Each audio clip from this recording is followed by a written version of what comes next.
Hold on a second, Rashad. There's definitely some issues with our live streaming. Hold on.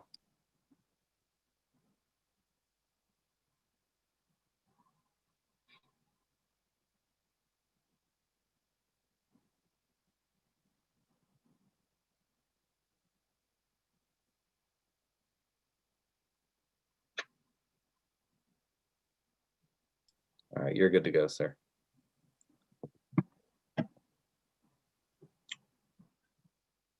Good day, everyone. How are you all doing? My name is Rashad Staten, and I have the honor and the privilege to serve as Baltimore City Public Schools Youth Engagement Specialist. And I'll be hosting as moderator and facilitator for today's District Youth Engagement Budget Review Session. Today is focused around capturing, lifting up, and empowering the voices of our young people as they help city schools and our school communities assist in prioritizing what is most important to their educational experiences and how to allocate the necessary fundings for school year 2021 and 2022. Again, thank you all for being here. Thank you for our young people for prioritizing their education and giving insight so that we as a school community can be supportive and rally behind what they see as important and valuable to their academic and personal development and outcomes. Thank you all and welcome aboard. You are all joining us here through either City Schools TV or Baltimore City Schools Facebook page. Today, we have a very in-depth and engaging opportunity for our young people to tell us in real time what is of importance to them and how we should take their feedback into consideration to move the work of Baltimore City Schools education and academic success forward.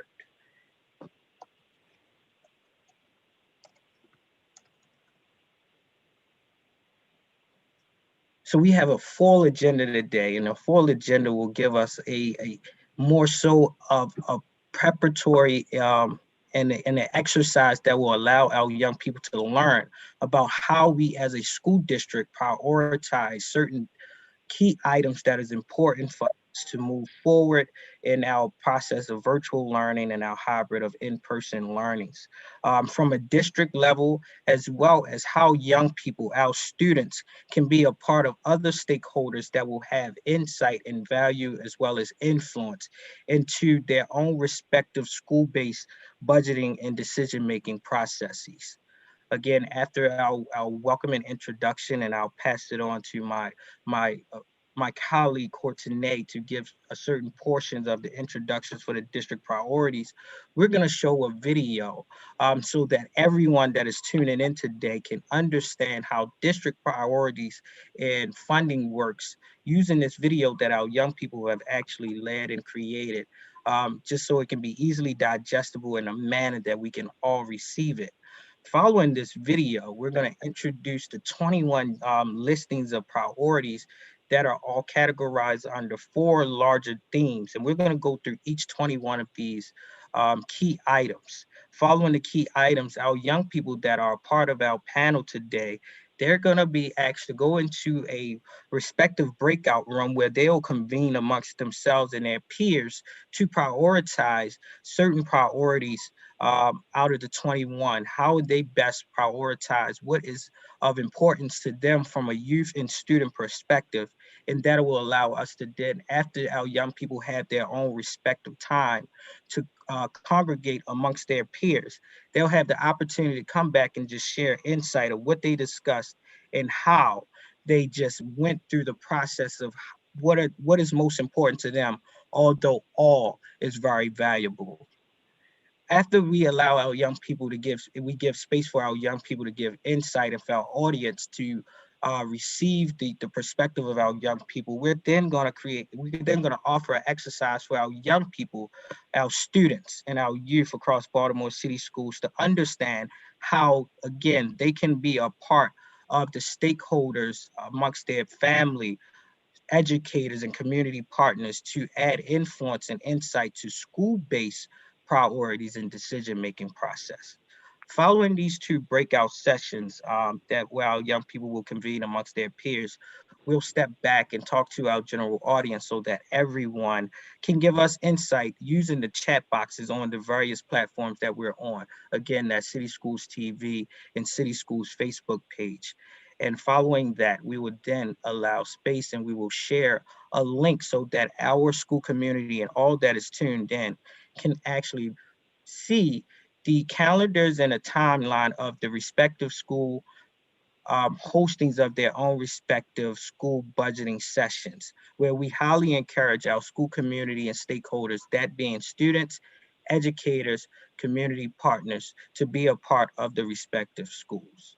And after that, we'll close with some next steps and how you all can give us more feedback using an excellent survey that we will share with you all on our platforms. Again, thank you all for tuning in to Baltimore City Public Schools District Youth Engagement Budget Review Session. And remember, young people, you're not just up next, you're up now, and your voice matters. And most importantly, youth voice matters. All right. Thank you, Rashad. My name is Courtney Desabé. I'm the Special Assistant to the Chief Financial Officer for City Schools. So just a little background on this before we get to the video.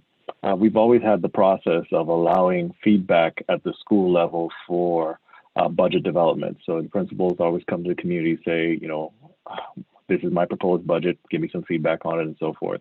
This is only the third year where we've changed up the process or added to the process a little bit, where we allow feedback through this process and through the survey link that you're going to get at the end for people to vote on the priorities that are selected at central office and the district office. So this is a very important part of the process. It's a relatively new part of the process. And in terms of the actual survey, every vote counts as one. So regardless if it's a vote of a parent, a student, community member, whoever it is. So it's an equal opportunity for everyone to give input, give feedback, make their voices heard, select their options. So what we're asking is everyone to, you know, when you get the survey, take your top 5 options. We know everything on the list is something that you deserve or we want, but because of financial restrictions, we have to be able to choose which ones are the most important or the ones that we're going to prioritize for this year. So choose the top 5 in the survey and make sure that your selections are seen and your voice is heard through that process. So what we're going to have now is, as Rashad mentioned, a little brief video, 3-minute video that explains how the budget process works and explains, you know, how that interaction sort of takes place, what the macro level looks like in terms of, you know, how the district is funded and what that means for you at the school level as well. So we're going to go ahead and play that video now. Hi, I'm Imani, and I go to Western High School. I'm here to talk about school budgets. Not something you think I'd be interested in, right? But school budgets are about me, and they're about all students and the teachers and parents and everybody who makes school work. So we all know how budgets should work. So how can we make them work for us? The first step is knowing about the money. City Schools' budget is more than $1 billion each year. About 3/4 of that comes from the state of Maryland, and about a quarter of that comes from Baltimore City. We also get some dollars from the federal government and other sources. The amount we get is based mostly on how many kids go to Baltimore City Public Schools. The more students, the more dollars. Those dollars come mostly from taxes, that is, your school budget comes from you. So it's important they have a say in how the dollars are spent. So once we know about how much money the whole district should get, the second step is figuring out how much to go to each school. About 70% of the total district budget goes to schools. Most of the rest goes to schools too, but it's managed by the district office for things like electricity, trash removal, buses and MTA passes, school police, athletes, and a lot more. There are also dollars spent on administration that keeps the district running. That big 70% turns into an amount for each school. Every school gets a total amount based on how many students are expected to be at that school next year. There's a formula for figuring out the amount for each of the district's 30 or so charter schools, and another called fair student funding. That's used for schools that aren't chartered. There are extra dollars depending on who the students are, like if they have disability or are gifted or if they're learning English. This year, the fair student funding formula started giving extra to schools that serve mostly low-income families. That's because these students can need extra support to do as well as kids who go to schools and neighborhoods that are better off and have more resources. The third step is the fun part. Once principals know how much money will be in their budget for the next year, they figure out what to spend it on. This is where I come in. Some money comes off the top to pay for principals, teachers for pre-K, and students learning English, career and technology education teachers, and some staff members who support students with disabilities. City schools call these locked positions because district policy and education law says schools are locked into having these people in schools. There are also additional unlocked dollars for staff members for special education based on individuals' needs of students in the school, and principals have to set aside money for this. But what's left over? This is where your principal needs to hear from you. Your school's budget priority meeting is your chance to tell your principal what's most important to you at school, to help him or her figure out how to spend those remaining dollars. So it's time to speak up. Your principal will also have a meeting to show you the school budget draft and the final submitted budget. So remember, it's your money and it's your school. Help make it work for you.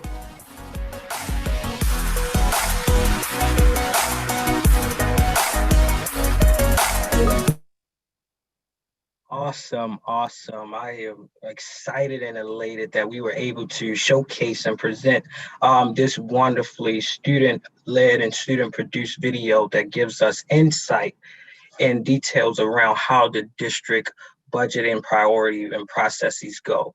We're going to allow time for our young people that are watching us on our various platforms. If you have any questions, or anything that sparked your mind when watching this video, please use the chat in your platforms to just lift up any questions or inputs that you may have. So we'll give you time to do that, and hope that you learned something new, or your memory was refreshed around how the district budgeting and funding works. So again, if you have any particular questions or things that you want to lift up, use your chat there so that we can make sure that we capture and value your voice.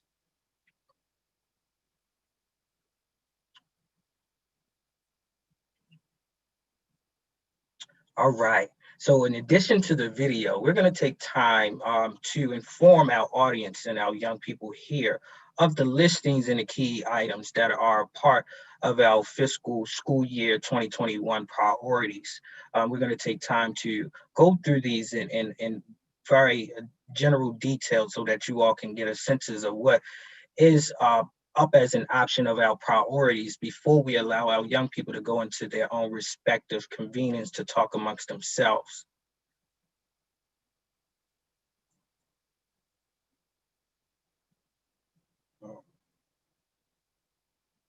So, as we go to our district priorities, one of the key themes, and I think we all are well aware of what is the most important that has changed the trajectory of how we offer our educational experiences and supports, have been the reality that we're living through a global pandemic.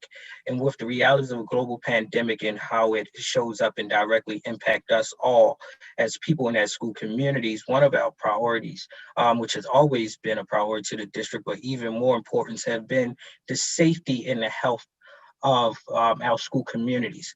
Under the theme of safety and health, one of our proposed district priorities is first school cleanliness. The efficient and cleanliness of rooms and spaces throughout schools, including and ensuring appropriate supplies such as soap and paper towels are readily available to support health and safety standards and operating procedures. In addition to school cleanliness, is the COVID testing and symptom screenings.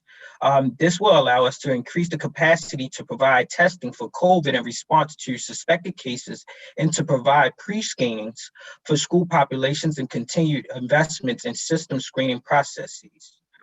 Third is personal protective equipment. Providing personal protective equipment such as cloths, masks, and face shields in alignment with CDC and health professional guidelines and guidances. Fourth, ventilation and air filtration upgrades. Continuing to provide updates in air filtration and support improve ventilation in occupied spaces throughout the school district in alignment with the CDC guidelines. And last but certainly not least, mental health support, providing access to mental health services to students across the district to support with social and emotional well-being. So these are our 5 priorities that fall under the safety and health.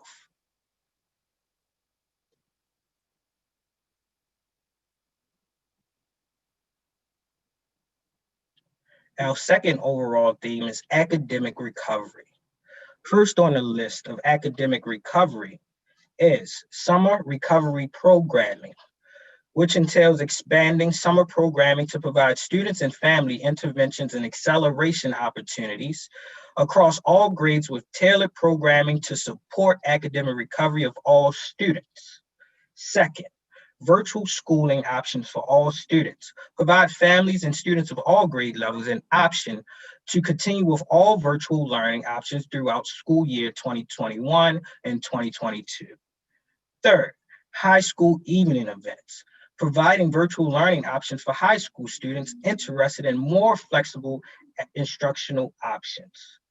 Four, continuing the availability of online learning platform for all students and teachers to support intervention, acceleration opportunities, and to provide virtual instruction supports such as Zoom, Seesaw, and Amplify. Extended learning options during the school year. Provide additional time within the school day or through targeted before and after school programming to support students in academic recovery. 6, student advising and expanding mentoring, supporting all students in creating an individualized student plans, including identifying and expanding mentoring opportunities. And 7, but certainly not least under academic recovery, is algebra access to all. Expanding access to Algebra 1 in middle schools and building middle school teachers' content knowledge to expand knowledge to plan and implement accelerated courses. So these are our 7 points of priority that falls under academic recovery. I see that we have many questions that are coming in, and once we go through our listing of district priorities, we will step back and give space to lift up the questions that are coming in from our virtual platforms so that myself and my colleagues in our respective districts can do our best to address your questions. Again, continue to voice yourself so that we can make time to respond and give as much insight as we can. So following our district priority listing and descriptions, we'll step back and give time to answer these questions. We can move on to the next thing. Blueprint. We have 3 priorities under the blueprint. Priority 1, opportunity, culture, leadership development initiatives. This is to expand schools, to expand more schools in a pilot that began in school year 19 and 20, enabling schools to create cost-neutral staffing models that leverage the high-performing teachers as hybrid teacher coaches, taking accountability for one or more entire grade levels of students with a mix of direct instruction and indirect instructions through coaching of teen reach teachers. Second, support for social and emotional health and safety. Provide resources and supports that can be used by all schools to support students and families in returning to in-person activities in the new normal. And third, but not least, under the blueprint priorities is new high school engagement curriculum, providing all high school students with access to high quality, standard aligned curricula, material, and resources.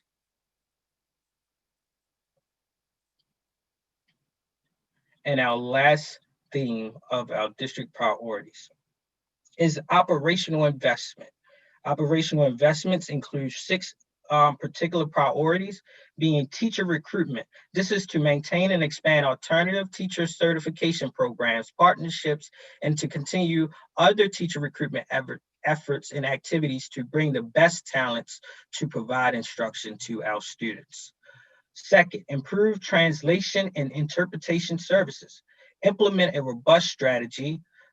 strategy for responding the language translation interpretation of English learning students and families enabling and supporting the district to better engage through all stages of education recovery and provide families with the opportunity to support in the decision-making at the district level. That can be inclusive of budgeting process, board meetings, and much more. Stay tuned. The third, is career and technology strategic planning, curriculum improvement and other related purchases for the implementation of CTE planning. Youth voice and leadership opportunities and supports, in which I am in deep favor and support of. Creating pathways to elevate youth voice and build youth capacity for civic engagement through the District Youth Ambassador Program and the CEO's Youth Leadership Advisory Council, and much more, including a focus on creating opportunities for students to participate in internal decision-making and empowering young people to serve as leaders in their school communities. Fifth, enrollment choice and transfer process improvements. Implementing improvements and adjustments to the enrollment choice and transfer processes that led to more fair and equitable experiences for families and schools, focusing on improvement enrollment data systems, as well as school choice and student transfer processes. And last but not least, under the operational investment priorities, is expanding transportation services and capacity. This will allow us to acquire additional buses to improve student transportation services and reduce the cancellation of events such as athletic contests due to the lack of capacity and airability. I know that was a lot, and we went through 21 of them, but to make it much easier for you, we will have a breakout session where our young people will give insight to. But out of these 4 categories, there are 21 different priorities. And before we move forward, we want to take time to lift up some of the questions, and I'll pass the mic back to my colleagues who can assist us with answering these questions here.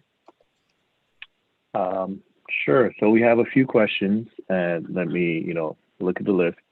From Carrie, will districts get any extra funding for reopening in-person learning? So schools and principals are getting some extra dollars allocated to their budgets for in-person learning and the costs that are associated with that. This is from the current year budget, so it's not like, additional outside money. There's a question from Felicia. When do the principals have a meeting on the budget for the schools? So each school has their date and time posted. I think those are posted on the district website. Mark, you can tell me exactly where on the website, but I think it's on the budget page. We have a listing for each school's schedule for their community engagement meetings, so you can be aware of when the meetings are taking place and make sure that you and your family attend for those meetings. We have another question from Kiana. Are we supposed to be informed by our schools or North Avenue? I'm assuming that's related to the engagement meetings or the same school meetings. So you are supposed to be informed by your schools, but like I said, we do have it on the district website, so it is available for anyone to go on there and look to see when the dates are for the meetings. Myra asked, if 70% of the money goes to the school system, why are school budgets so low? It's actually more than 70%. And what the video describes is the initial allocation of dollars between what is directly school-based, so like in the individual school budgets, which is the 70%, versus what's in the central office allocation, which is the other 30%. But within the central office allocation, 24% of that 30% are actual dollars that are in central office but are used on behalf of schools. For example, paying for utilities, paying for internet, paying for devices, paying for trash pickup, lock positions, pre-K. So there are a number of different things that fall under the central office side of things. So it's actually about 94% of dollars that, either directly or indirectly end up going towards schools. And why there isn't much money is because, we don't have much money as a district. It sounds like a lot when it's, the numbers all put together in terms of, $1 billion or $1.5 billion, but you divide it by the amount of students that we have and the amount of schools that we have, it ends up, being a lower amount. In addition to which, a lot of that is used for positions. So there are very few dollars left when it comes to other than positional type elements. We have, will the districts, this is from Breon, will the districts receive extra money for sanitary purposes like extra cleaning supplies and masks? The district has received money, CARES Act dollars and ESSER fund dollars from the state and federal sources in grants that we have allocated towards COVID-19 related expenses, cleaning, getting the buildings ready for in-person. Also, a lot of devices that were distributed earlier in the year, all the laptops, the Chromebooks, and putting in wireless access points. So those dollars have been allocated and have been used for a number of those things. What else do we have here?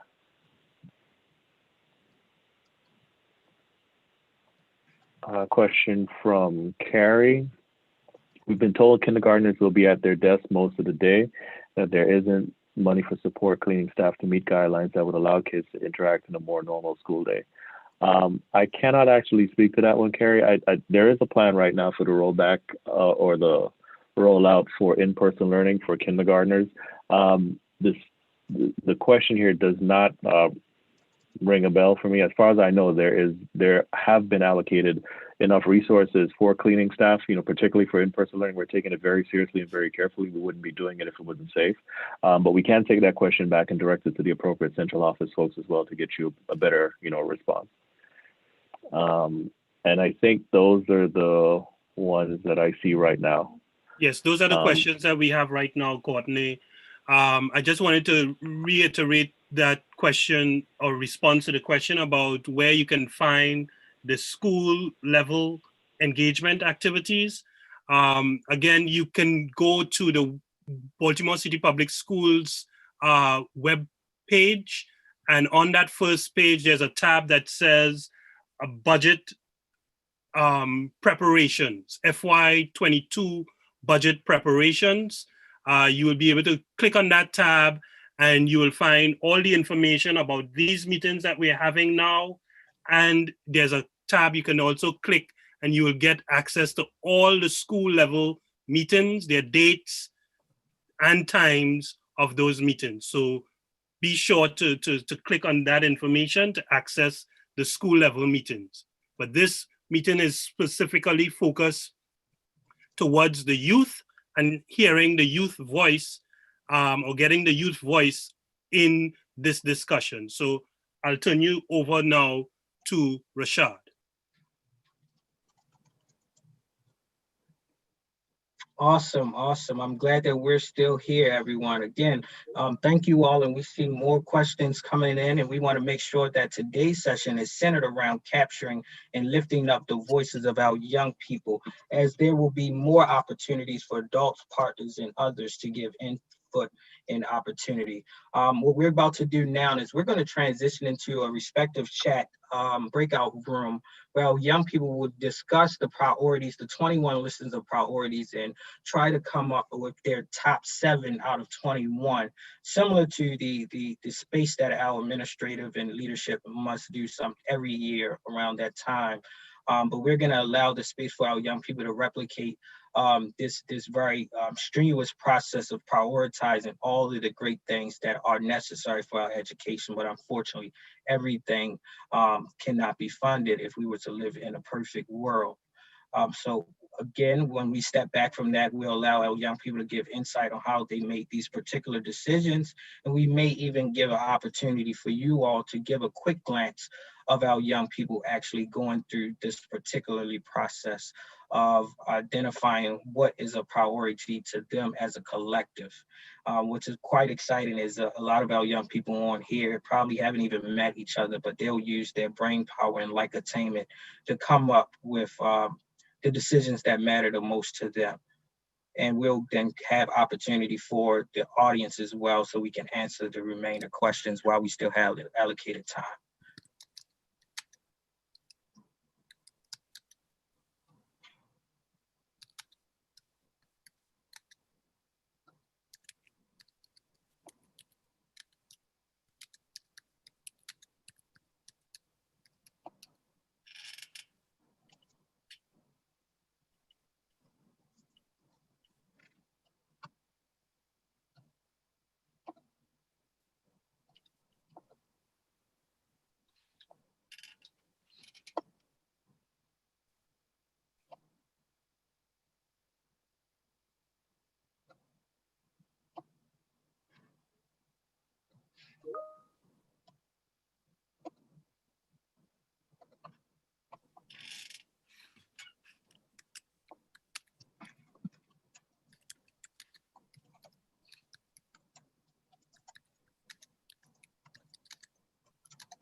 Do I have to download the app to get it?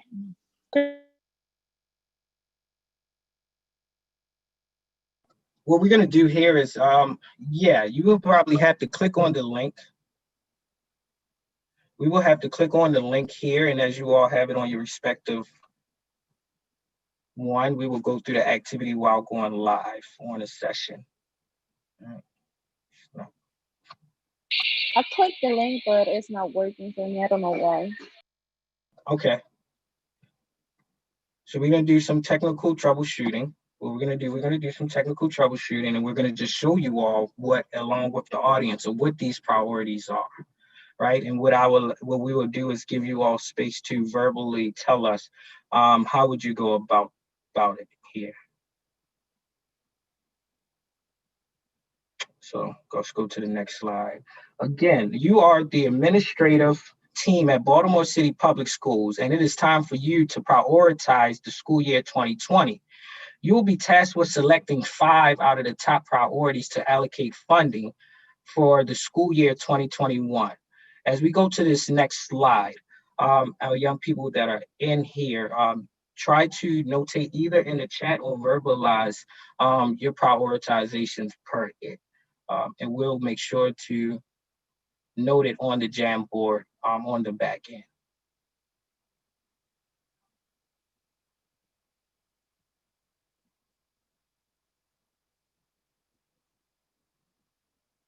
All right, so it looks like we already have one student or not to go with, but again, out of these 4 priority themes of safety and health, academic recovery, blueprint, and operational investment, there are 23 items that are noted below. Noted below, we would need you all to give us, what are your points towards, what will you prioritize 1 through 5 per the different themes, being safety, academic recovery, blueprint, and operational investment. So if you can see that we have school cleanliness, COVID testing, personal protective equipment, mental supports, and ventilation and air filtration. What would you consider are the top 5 or top 3 out of the 5 listings in that particular section of safety and health? And your choices are school, cleanliness, COVID testing, personal protection and equipment, mental health, and ventilation and air filtration. So Grace, Maserati, Jordan, Jada, and all of our young people that are online now, it is time for you to give your insight and input and do it in a manner that is feasible and accessible to you all. And audience, just bear with us, and as you can also prioritize your ones as well via the chats on your platform. But this is the Jamboard and the activity that we're doing live with you all.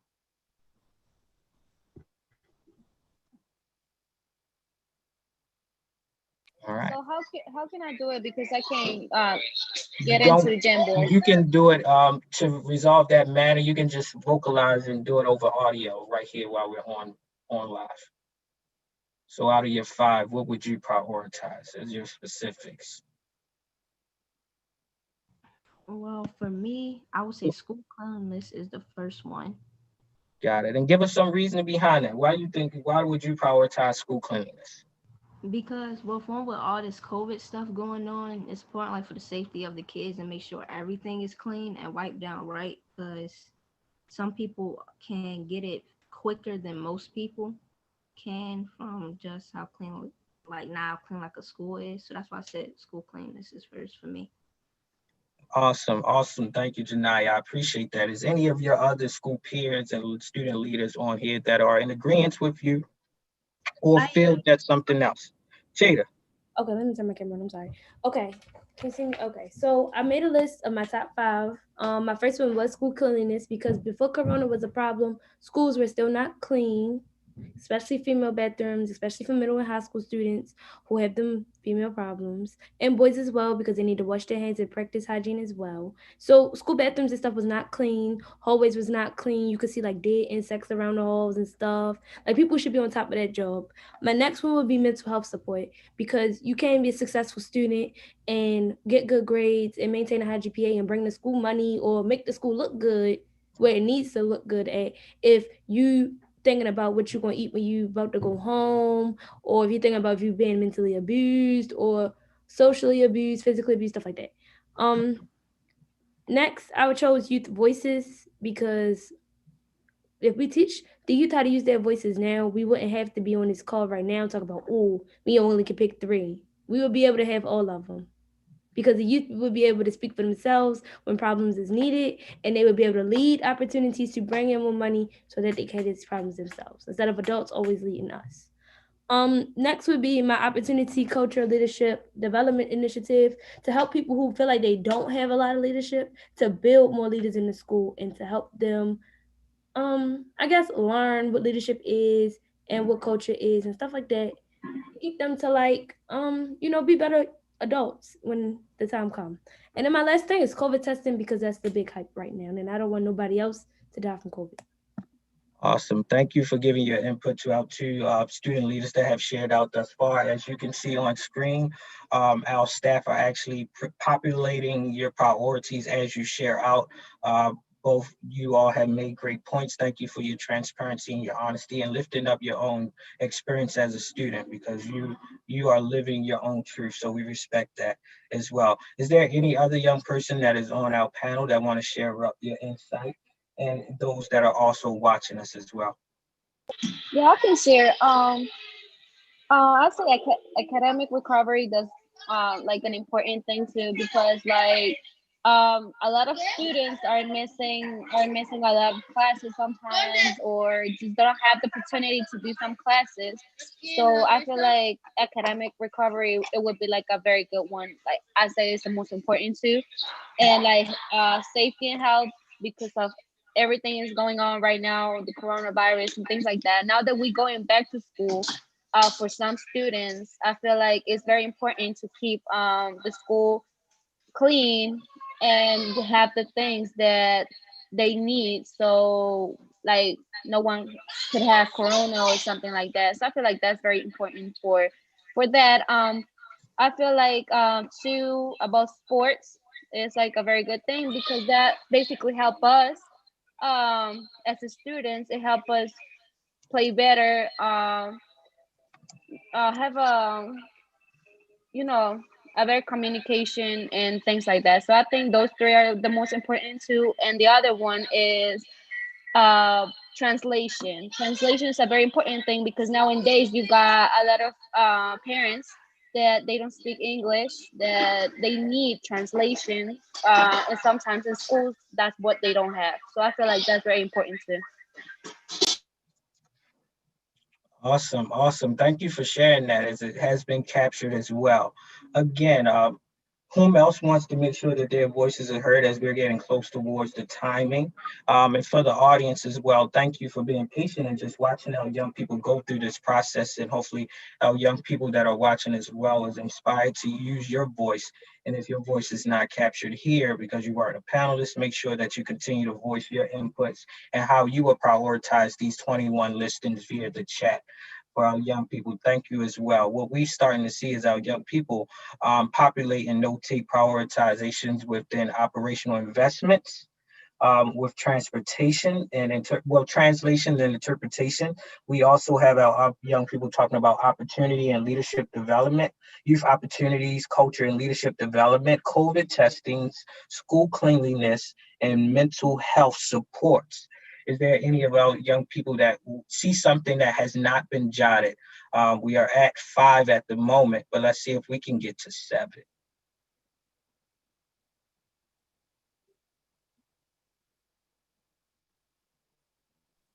May I say something? You I sure just wanted to can. say that I think blueprint and safety and health is important because with blueprint, you can't really focus in class and you can't really like focus and do academic work if you're not really in the right mindset.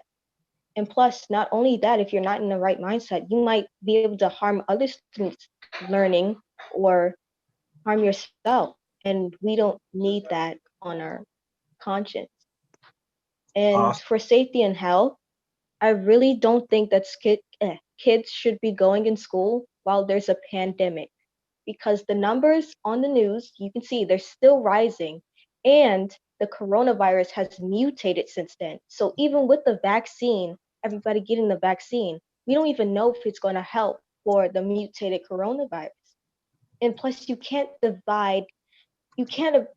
because some classrooms, they have 30 kids in there. You can't divide a classroom, 30 kids, 6 feet apart, because that would be like spreading to like out the school building. You would have to literally sit kids out the school building, how much kids are in the classroom. And plus there are schools that like we don't even know like if they're going to be cleaning it correctly. And some schools might lie and say they did clean it but didn't actually clean it, especially in places like in the hallway or in the lunchroom. How are you going to keep kids 6 feet apart, because they're going to be wanting to talk to each other in spaces? And yeah, it's what I Awesome. want to say. But it should be very important, and I think we should just stay online just for the safety of not only us, but our parents and people around us. Awesome. Awesome. Thank you for sharing that, Ms. Lawson. What I Can I? heard from you, I'm sorry. Can I add something on what she said?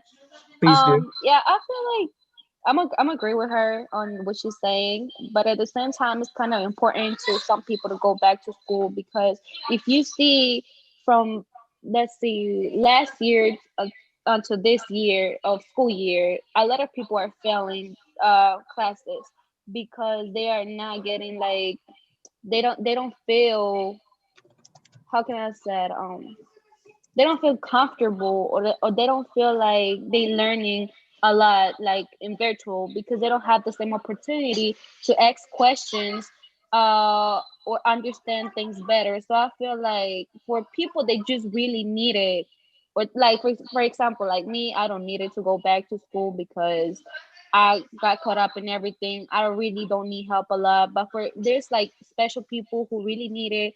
So I feel like it's a 50-50 for people to go back to school or not, because they really need it. A lot of people are failing more than back then when we used to go to in-person school. So that's what I think. Awesome, awesome. Thank you both for sharing out and our young people that have lifted up your voices, your perspectives, and your opinions, and your own lived experiences, for they are respectively valuable. And again, we listed these priorities and asked you all to prioritize them based off your own vantage point and your own preferences, because there is not a one size fit all solution to the full context of what we're dealing with and what we're trying to, learn and navigate collectively as a school community. And we also have some young people that lifted up on our virtual platforms as well, where we have Clara Agnes, who said that she will prioritize CTE programming, sports, sanitation, as well as expanded transportation, sports, and CTE activities. Thank you, Claire, for that. Calandra Miller said sanitation are there more people hired to sanitation is one of the priorities, and asking more so have more school staff been helped to assist with the cleaning. So thank you all for that as well.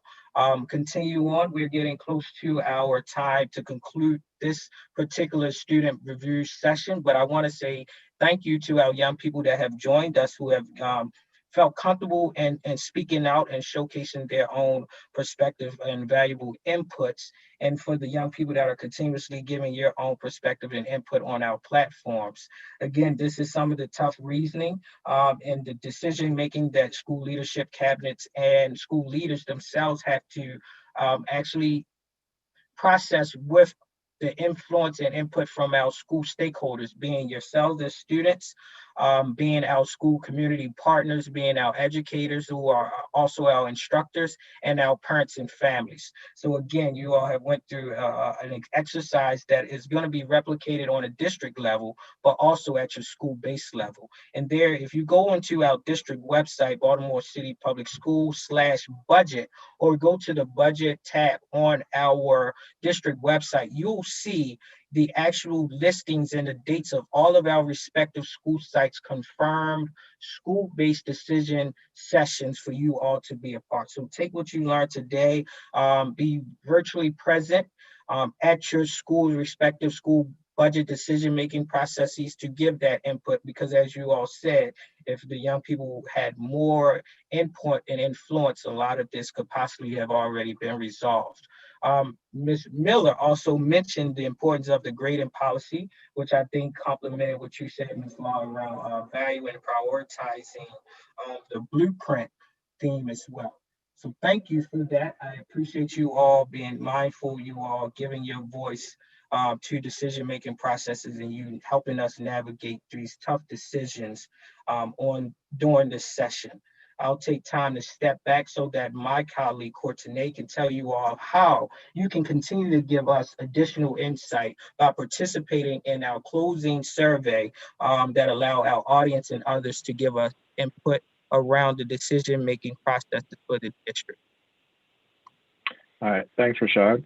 So as we mentioned earlier and a couple times through the presentation, we have a district-wide survey. So those 21 priorities are listed on the survey. And what we're asking is for you to go in and choose the top 5.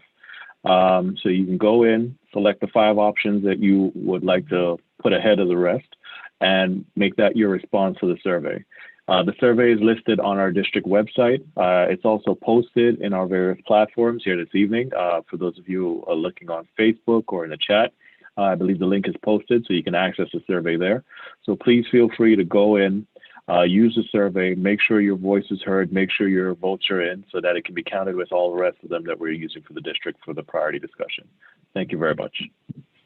Awesome. Thank you, Courtney, as well. And thank you again to our young people that have joined us and given your voice. For you are a variable asset and stakeholder to your own educational supports and educational experiences. And without your voice, we possibly wouldn't, we were making decisions without your influence. So we want to be intentional in making sure that you're inclusive to things that directly impact you all. And for those, again, we're having our town hall that is starting promptly at 5:30 p.m. on the same platforms. And we will actually be talking about much of what our young people lifted up, and the other questions that may not have been answered or addressed today will be addressed during our town hall. So please, again, tap into our town hall at 5:30 p.m. Thank you all for being a part of the district's student budget review session. You continue to stay healthy, you continue to stay engaged, you continue to lift up your voice, and remember, we are all learning together. Again, this is Rashad State and City Schools Youth Engagement Specialist. I want to acknowledge our young people today and all that made today's platform possible. You all stay blessed, you all stay great, and remember, you're not up next, but you're up now. Take care. You as well. Thank you. Thank you.